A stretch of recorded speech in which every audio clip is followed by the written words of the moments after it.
pretty much, I think where I left off is, yeah, we were trying to figure out when, you know, why we were moved from one room to the other. And then it came out that last week, well, that a parent on Tuesday had called in, and said that, or somebody had called in and said that they had someone, that they had someone who had symptoms last Thursday. So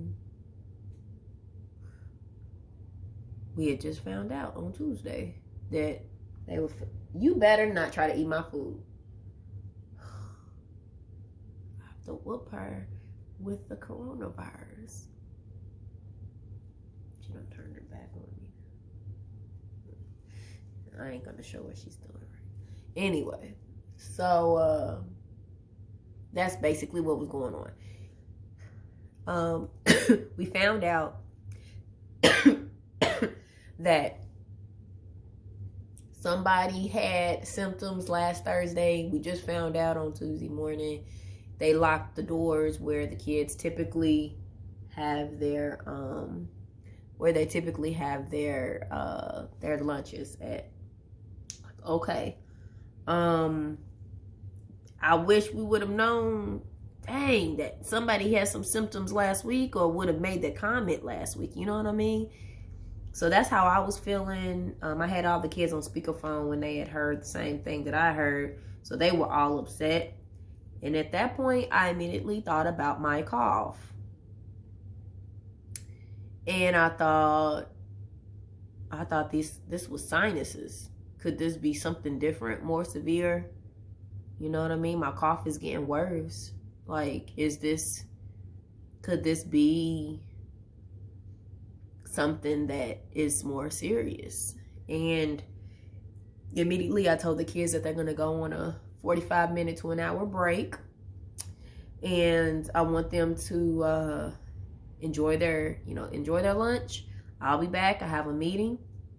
And that meeting, because I had actually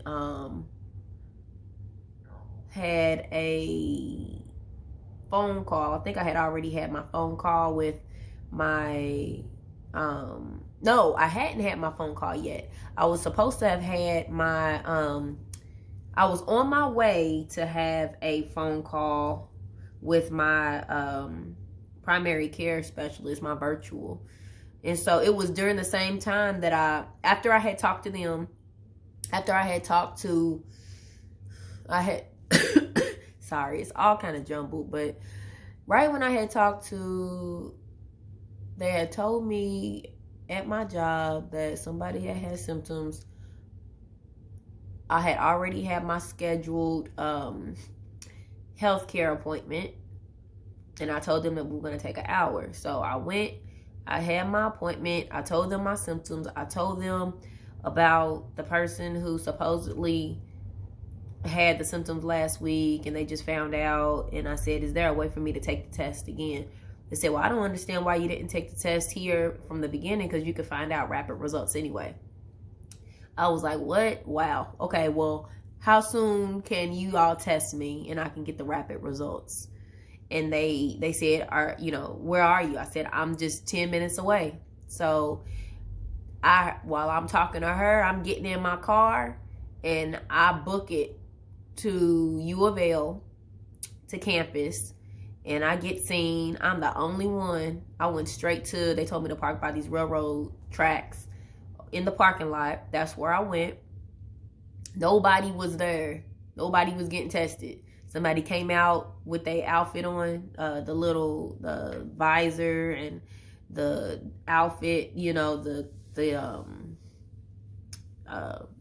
suit that they have to wear to protect themselves. They came out, swabbed me. It made my nose hurt, my eyes water, of course. And they said that they'll have results for me. I go back to work. I'm like, oh, I'm not gonna claim that I have something like that. So I was just like, I don't have it, So I'm up there working with the kids. We all get back together. I've had them to work on a writing assignment to tell their story.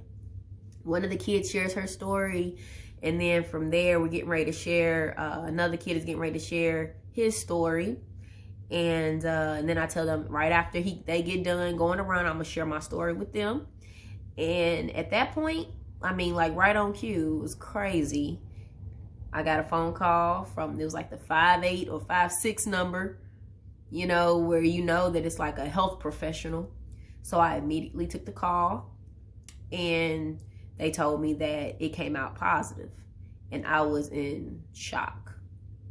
I couldn't believe it. I said, I think I said something like, are you kidding me? Are you serious? Or something like that. And they said, yes, we're serious. It is positive. You have COVID-19. So at that point, I took my call and told them, wait 1 second, I have to finish this call. I can't remember exactly what I said, but I went down the steps because I did not want to be in that space anymore, knowing that I had coronavirus around a whole bunch of kids. So I went down the stairs, and tried to separate myself. And then a couple people tried to walk up on me, and I had to tell them, please don't come closer. Please have my students to all come down one by one, and to go into the garden, and I'll explain everything once they get down there. And that's what happened. Now I think the office is closed I know I'm in quarantine for 14 days. The office is closed, I believe, for the next 14 days too. So just got to figure this thing out. It's just, I don't know how I caught it. I know one of my students who I interviewed last week had made a comment and said that he didn't feel good.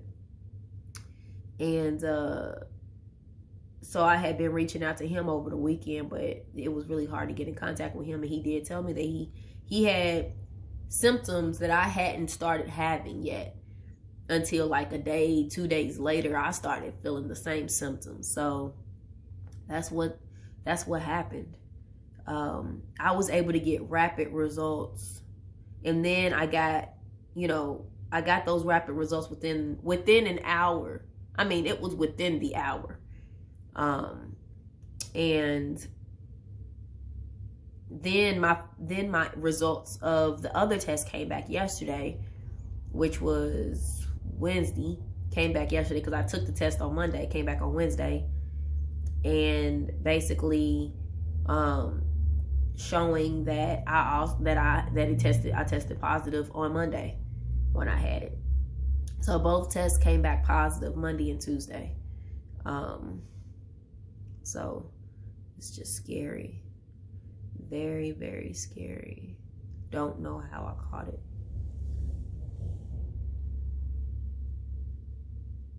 But like somebody told me, it's not about blaming or figuring out how you got it.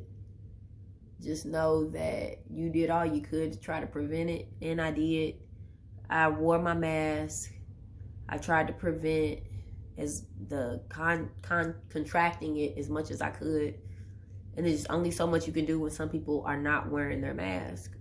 So the social distancing, wearing the mask, washing hands, hand sanitizer, all of that is important.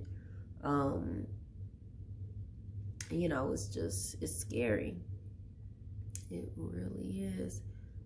Because you just don't know if you're gonna get it. You try to prevent it, but you just don't know. So just be careful.